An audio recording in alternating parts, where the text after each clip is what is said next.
सभी को प्रणाम। इदम श्री सद्गुरुवे नमः। जन्म शताब्दी पुस्तक माला 89, मनुज देवता बने, डे 16। परम पूज्य गुरुदेव वंदे माँ का प्रेम, उनकी गोदी में बैठे हम सब और एक दिव्य देव समूह भावना करेंगे कि हम परम पूज्य गुरुदेव के चरणों में बैठे हैं और हम अकेले नहीं बैठे।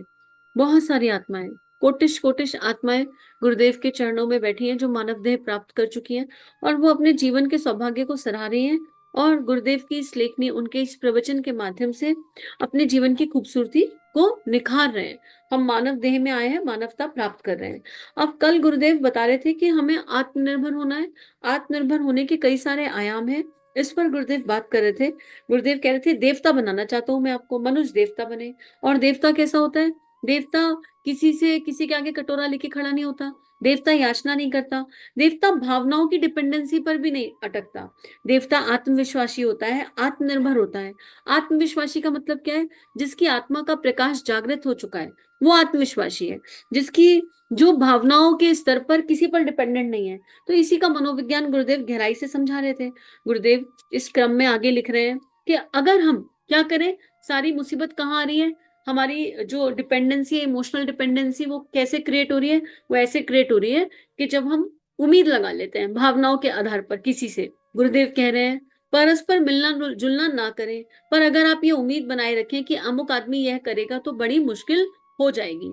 मतलब गुरुदेव यहाँ ये कहना चाहते हैं कि आप किसी से भी अपेक्षा मत कीजिए। इसका ये अर्थ नहीं है कि आप सहयोगी जीवन ना जिए। देखिए, जो सहयोगी आत्माएं होती हैं, उनका उसका मतलब क्या होता है? सहयोगी आत्मा वो होती हैं जो हमारे परमात्मा से योग में सहयोग कर रही हैं।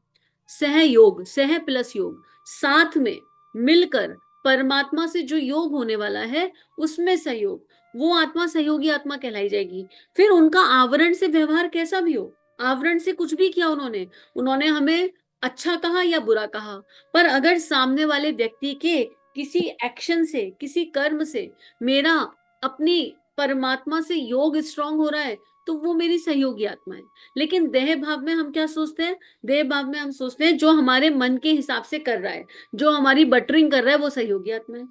अब जो हमारे गलत को भी सही कह रहा है, वो सहयोगी आत्मा है। हमने दारू पी, हमारे साथ में बैठ के दारू पीने वाले हमारी सहयोगी आत्मा है। पर ये सत्य नहीं है, ये पॉसिबिलिटी नहीं है। अगर मैं कुछ गलत काम कर रही हूँ और उसमें 4 लोग, 5 लोग, 15 लोग मेरा साथ दे रहे हैं और फिर मैं उन्हें कहूं कि वो मेरी सहयोगी आत्मा है, ये वियोगी आत्मा है, ये भगवान से दूर कर रही है, आत्मा से दूर कर रही है। तो गुरुदेव उस सहयोग की बात कर रहे हैं जो गुरुदेव हमसे चाहते हैं। गुरुदेव कह रहे हैं कि तुम मेरी सहयोगी आत्माएं बन जाओ। हम सबसे गुरुदेव यही चाहते हैं। कौन से, कैसे सहयोग? हम योग में सहयोग करें। कौन से योग में? आत्मा के परमात्मा से मिलन सहयोग में। गुरुदेव कह रहे हैं परस्पर मिलना जुलना ना करें, पर अगर आप यह उम्मीद बनाएंगे कि अमुक आदमी यह करेगा तो फिर बड़ी मुश्किल हो जाएगी। जैसे आप परिस्थिति के बारे में ही अनुमान लगाए थे कि परिस्थिति हमारे अनुकूल हो जाएगी और नहीं हुई, तब आप झल्लाते हैं, रोते हैं, खींचते हैं। इस तरह अगर किसी व्यक्ति के साथ में आपने साथ में एहसान ना किया हो, तब बदला ना चुकाया हो, तब सहायता ना की हो, तब फिर आप झल्लाएंगे कि नहीं। झल्लाएंगे मत, झल्लाइए, कोशिश कीजिए, शायद दूसरों का सहयोग मिल जाए।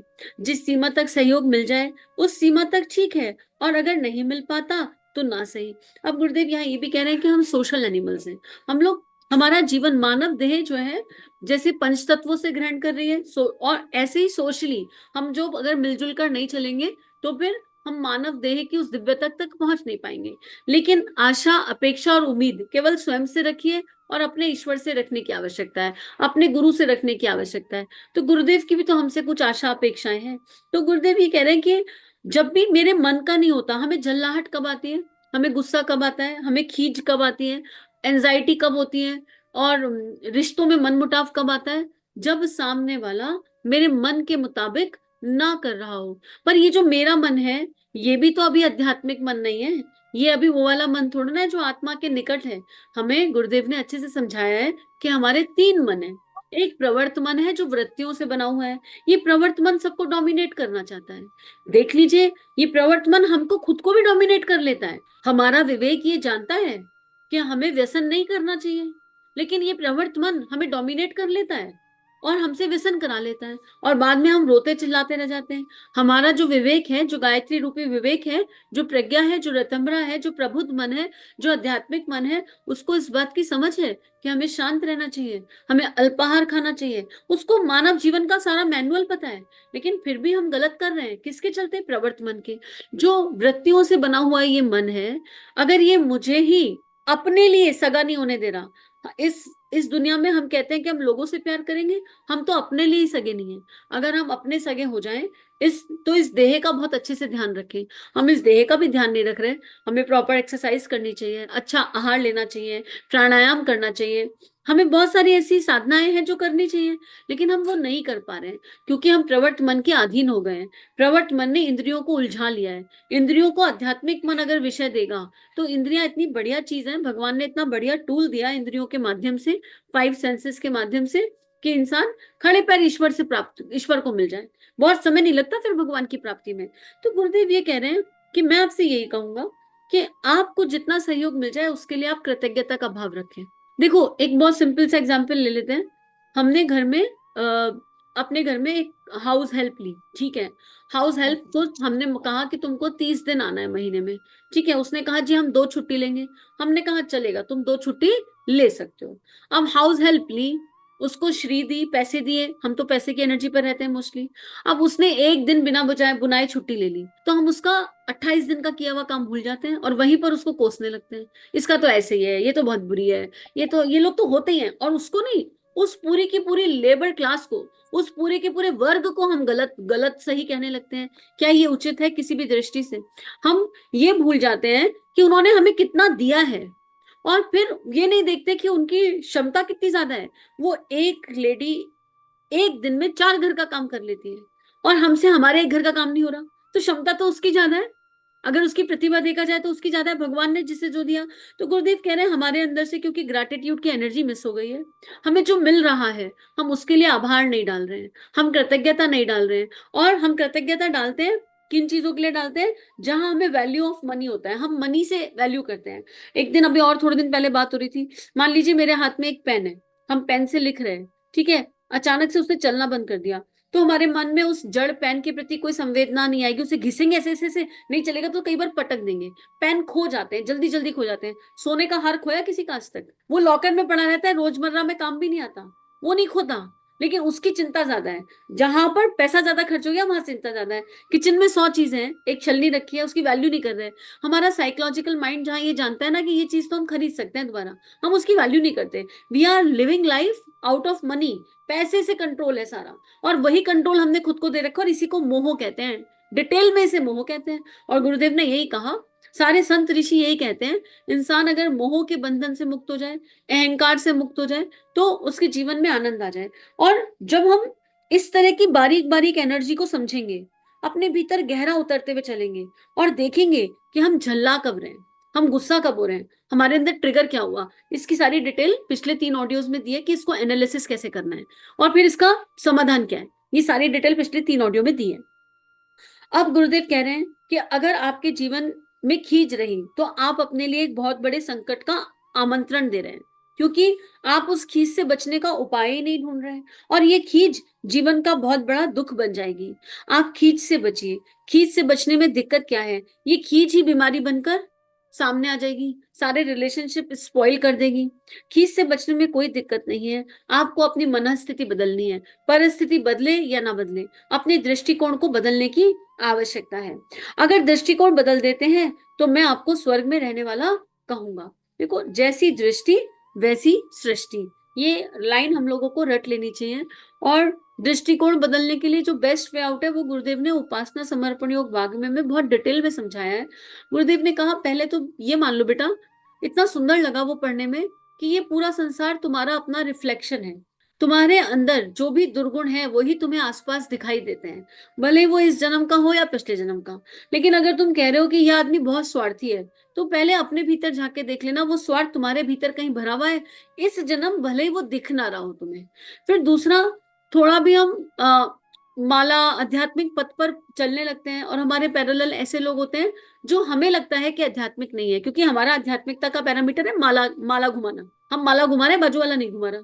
क्योंकि हम माला घुमा रहे हैं तो हम सुपीरियर, और बाजू वाला नहीं घुमा रहा तो वो इंफीरियर। लेकिन अगर गुरुदेव की नजरों से देखें, अगर भगवान बुद्ध की नजरों से देखें, तो पता चलेगा दिव्यता कहाँ है। भगवान बुद्ध ने आम्रपाली में जो देख लिया वो पूरा संसार नहीं देख पाया। भगवान बुद्ध ने अंगुलीमाल में जो देख लिया वो कोई नहीं देख पाया। तो जैसे गुरुदेव ने हम में देख लिया, हम जैसे लोगों को, हम जैसे बच्चों को अगर हम अपने अंदर देखेंगे तो हमें जाने कितनी कितनी दिख जाएंगी चीजें, कितने कितने ब्लैक डॉट दिख जाएंगे। लेकिन गुरुदेव ने हमारे अंदर कोई व्हाइट डॉट देखा, कोई एक ऐसी चीज देखी कि ये मेरे काम के लोग हैं, ये मेरे काम आ सकते हैं, बस मैं इन्हें चला लूंगा उस रास्ते पर जिसमें चाहता हूँ। तो हम गुरुदेव की नजरों से, ईश्वर की नजरों से संसार को देखना शुरू करेंगे, तो फिर हमारा दृष्टिकोण बदल जाएगा। दृष्टिकोण बदलने का एकमात्र रास्ता ये है, क्या? पॉजिटिव चिंतन, विधेयात्मक चिंतन। जैसा सोचेंगे वैसा बन जाएंगे। अब हम क्या सोच रहे हैं दिन भर में, ये हमें विचार करने की आवश्यकता है। विद्यात्मक चिंतन क्या है? यह वह चिंतन है जिससे आदमी देवता बन जाता है। हम क्या करें, क्या बनाएंगे, क्या बिगाड़ेंगे, यह विचार ही मत कीजिए। अमुक को क्या नुकसान पहुंचाएंगे, यह सोचिए मत। जो खराब आदमी है उसको हम अच्छा बनाएंगे, सज्जन बनाएंगे, यह क्यों नहीं सोचते आप? तो सबसे ज्यादा खराब तो हम ही हैं। पहले अपने आप को अच्छा बना ले, अपने आप को सज्जन बना ले, अपने आप को दिव्य बना ले। यह आदमी खराब है, इसको हम मार डालेंगे, इसकी हत्या कर डालेंगे, इस तरह की बात क्यों सोचते हैं? यह मत सोचिए। आप अपना दृष्टिकोण बदलिए। आपको जो कुछ भी मिला हुआ है वह कम नहीं है, बहुत मिला हुआ है। आपके प्रसन्न होने के लिए, हंसने के लिए और हंसाने के लिए यह क्या कम है कि आपको इंसानी जिंदगी मिली है? आप देखिए ना, दूसरे जानवरों को देखिए, कीड़े मकोड़ों को देखिए। आप देखिए ना, दूसरे जानवरों को देखिए, कीड़े मकोड़ों को देखिए, पशु पक्षियों को देखिए। ये कैसी घिनौनी और कैसी गई बीती और कैसी छोटी जिंदगी व्यतीत करते हैं। फिर आप क्यों ऐसी जिंदगी जिएंगे? देखिए, गुरुदेव हमें ग्रैटिट्यूड की एनर्जी पर शिफ्ट कर रहे हैं। और ग्रैटिट्यूड के बारे में, कृतज्ञता के बारे में बहुत विशेष कुछ चीजें हैं। हम लोगों ने कृतज्ञता की गहराई को समझा और जाना नहीं। अगर हम कृतज्ञता की गहराई को जान लें, समझ लें, तो कृतज्ञता ऐसा है जैसे आंख देखती है ना, ऐसे ही सांस सांस से ग्रैटिट्यूड निकलता है। कृतज्ञता किसी से मांगी नहीं जाती, वो आत्मा का आभूषण है, वो मानव तन का आभूषण है। Gratitude can lead to love. अकारण प्रेम की तरफ कृतज्ञता हमें लेकर जा सकती है। वो प्रेम जो नित्य है, शुद्ध है, बुद्ध है। कृत्य हम लोग थैंक यू बोलने को ग्रैटिट्यूड मान लेते हैं। थैंकफुलनेस और ग्रैटिट्यूड, ग्रेटफुलनेस, ये अलग अलग एनर्जीज हैं। देखिए, ग्रैटिट्यूड की एनर्जी ऐसी होती है जो हर हाल में, हर परिस्थिति में अपने आसपास के हर व्यक्ति को, हर जड़ को, हर चेतन को, ईश्वरीय सत्ता को हर समय धन्यवाद करती है। थैंकफुलनेस की एनर्जी क्या होती है? किसी ने मेरे लिए कुछ एक्स्ट्रा कर दिया तो हम कह देते हैं thank you so very much, आपने ये किया, ये बहुत अच्छा किया। जैसे मानो गुरुदेव क्या है, गुरुदेव के मन में हम सबके लिए कृतज्ञता है, भगवान के मन में हम सबके लिए कृतज्ञता है। कृतज्ञता है, वो कहते हैं तुम वो आत्माएं हो जो ब्रह्मांड से उस श्लोक से इस श्लोक में आने के लिए तैयार हो गई मेरा काम करने के लिए। तो भगवान के मन में, गुरुदेव के मन में हम सबके लिए कृतज्ञता है। अब क्या होता है, जब कोई बच्चा कुछ एक्स्ट्रा करता है तो गुरुदेव थैंकफुलनेस की एनर्जी पर शिफ्ट हो जाते हैं। अब जैसे एक माँ इमेजिन करे, उसके 3 बच्चे हैं, माँ तीनों बच्चों से बराबर प्यार करती है ना, एकदम माता पिता के प्यार में बायसनेस नहीं हो सकती, तीनों से बराबर। लेकिन एक बच्चा हो जो सुबह सुबह उठते कहे मम्मी प्रणाम पैर छुए, पापा प्रणाम पैर छुए, फिर पापा को गर्म पानी ला के दे, मम्मी को नियम से चाय बना के दे, तो एक थैंकफुलनेस की एनर्जी अलग से ऐड होगी कि नहीं होगी? बाय डिफॉल्ट ऐड होगी। ये वाला बच्चा, इसका मतलब ये नहीं है कि माँ दूसरे बच्चे को प्यार नहीं करती या पिताजी दूसरे बच्चे के लिए बायस्ड हैं। तो कृतज्ञता में और थैंकफुलनेस में, ग्रेटफुलनेस और थैंकफुलनेस में थिन लाइन डिफरेंस है। Gratitude is a attitude of life. Gratitude एक ऐसी चीज है जो ऐसे चलना चाहिए कि इनहेल ग्रेटिट्यूड, एक्सहेल ब्लेसिंग्स। लेकिन हम, अपना काम निकल जाता है तो ग्रेटिट्यूड डालते हैं, और अपना काम नहीं निकलता, हमारे मन के हिसाब से नहीं होता, तो बद्दुआ भी दे देते हैं। इसको ग्रेटिट्यूड नहीं कहते, इसको कहते हैं पटवारी बुद्धि, जो अपने मन के हिसाब से चलती है। इसको कहते हैं कैलकुलेटिव ब्रेन। ये कैलकुलेटिव ब्रेन है, ये वाला इंसान मेरे बहुत काम का है, इसके आगे थोड़ी बटरिंग करूं, इसे कहते हैं चापलूसी।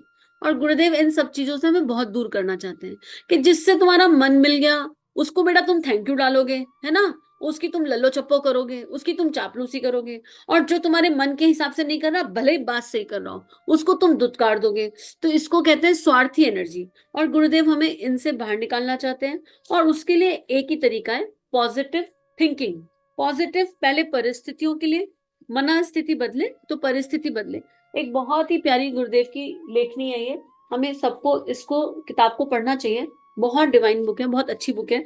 तो यहाँ पर भी गुरुदेव यही कह रहे हैं कि सबसे पहली कृपा क्या हुई, हमें मानव जीवन मिल गया। 84 लाख योनियां थी और हम अगर एक इमेजिन करिए एक ऐसी लाइफ, जन्म से पहले हम क्या कर रहे थे। जन्म से पहले ऐसा हाल था कि हम ऊपर थे और इसके पहले हमने जाने जाने कितने कितने जन्म लिए और उन जन्मों में जाने क्या क्या किया जो ना करने योग्य था। तो ऊपर जाकर डिजाइनिंग की जा रही थी, हायर सेल्फ सामने बैठी थी और कह रही थी चलो इसे मक्खी बना दो। वो कोई दूसरे वाले बोले नहीं नहीं ये मक्खी के लायक नहीं है, इसे सुअर बना दो। तीसरे बोला अरे नहीं ये तो नाली का कीड़ा, इसे नाली का कीड़ा बना दो। और हम सब देख रहे थे कि ये हो रहा है, हमारे आने वाली जिंदगी डिसाइड की जा रही है। हम वहां गिड़गिड़ाए, बहुत रोए, बहुत प्रार्थना करी, अरे भगवान एक मौका और दे दो, एक मौका और दे दो, मानव जीवन एक और बार दे दो, एक और बार दे दो। अब वहां गुरु बैठे थे, हमारे गुरु जी बैठे थे, उन्हें कृपा, उन्हें हमारे ऊपर करुणा आ गई। गुरुजी ने हायर सेल्फ से कहा, उस ईश्वरीय सत्ता से, आई टेक द ओनरशिप, मैं अपने इन बच्चों की जिम्मेदारी लेता हूँ, आप इन्हें एक बार मानव तन और दे दीजिए। अब गुरु की बात तो भगवान भी मानते हैं, वो हायर सेल्फ जिन्हें हम निराकार कह लें या साकार कह लें, वो परमात्मा, उन्होंने कहा आप लेते हैं जिम्मेदारी। गुरुजी ने कहा हाँ मैं लेता हूँ जिम्मेदारी, इन्हें एक बार मानव तन दे दो, पक्का पक्का जिम्मेदारी लेता हूँ। एक बार, मेरे बच्चे बिलख रहे हैं, मेरे बच्चे रो रहे हैं, इन्हें ऐसे रोने मत दो। और गुरुजी की बात मानकर हम लोगों को ये मानव तन मिल गया। और गुरुजी अच्छे से जानते थे बेटे ये नीचे जाके फिर गड़बड़ घोटाला मचाएंगे, नीचे जाके फिर स्मृति चली जाएगी, फिर भूल जाएंगे, फिर वही लोह मोह लोभ लिप्सा लड़ाई झगड़ा। तो गुरुजी ने क्या किया, हर टाइम फ्रेम पे थोड़े थोड़े दिनों में, हर लाइफ के फेज में, कभी 10 दिन में, कभी 10 साल में, कभी 15 साल में, हर किसी के लिए एक व्यवस्था बनाई जहां गुरुजी डायरेक्टली या इनडायरेक्टली दरवाजा खटखटाएंगे। एक ऐसी व्यवस्था बनाई। और हमारा दरवाजा, हम जरा अपने लाइफ में पीछे मुड़कर देख लें, हमारा दरवाजा, जितनी बार हमने गायत्री मंत्र सुना उतनी बार हमारा दरवाजा खटखटाया गया है। जितनी बार हमने भगवान का नाम सुना, जितनी बार अखंड ज्योति युग निर्माण योजना को हमने देखा बचपन से आज तक, जितनी बार हमने ईश्वरीय किसी किताब को देखा, उतनी बार हमारा दरवाजा खटखटाया गया है। क्या हमने अपना हृदय द्वार खोल दिया? महत्वपूर्ण ये है, और या टेम्परेरी खोला है कि यहाँ पर ना राजा है, इसके आगे कद्दू मांगो तो बात बन जाती है। अरे ये तो इच्छा पूरी करने की मशीन मिल गई, गायत्री, इससे तो सारी इच्छाएं मैनिफेस्ट हो जाती हैं। हमने ऐसा तो प्लान नहीं कर रखा कि राजा के आगे कद्दू मांगने के लिए दरवाजा खोला हो। तो गुरुदेव ये कह रहे हैं कि जब तक हमारा दृष्टिकोण नहीं बदलेगा, हम घिनौनी जिंदगी जीते रहेंगे। हम भले ही मानव देह में है, लेकिन अगर हमने सोच नहीं बदली, विचारों को नहीं बदला, भावनाओं का ट्रांसफॉर्मेशन नहीं हुआ, तो फिर वो जिंदगी जो मानव देह में है वो भी घिनौनी कहलाई जाएगी। और अगली बार गुरुदेव ओनरशिप लेंगे या नहीं लेगा, ये ईश्वर ही जानता है और या गुरु ही जानता है। हमारा क्या होगा मरने के बाद, इस पर भी विचार करने की आवश्यकता है। और अगर जीते जी जीवन सुधारना है तो कृतज्ञता की एनर्जी पर जाने की आवश्यकता है। आज का स्वाध्याय इसी के साथ गुरु चरणों में अर्पित समर्पित करेंगे। सभी अपना ध्यान रखिए और नियमित ध्यान करते रहिए।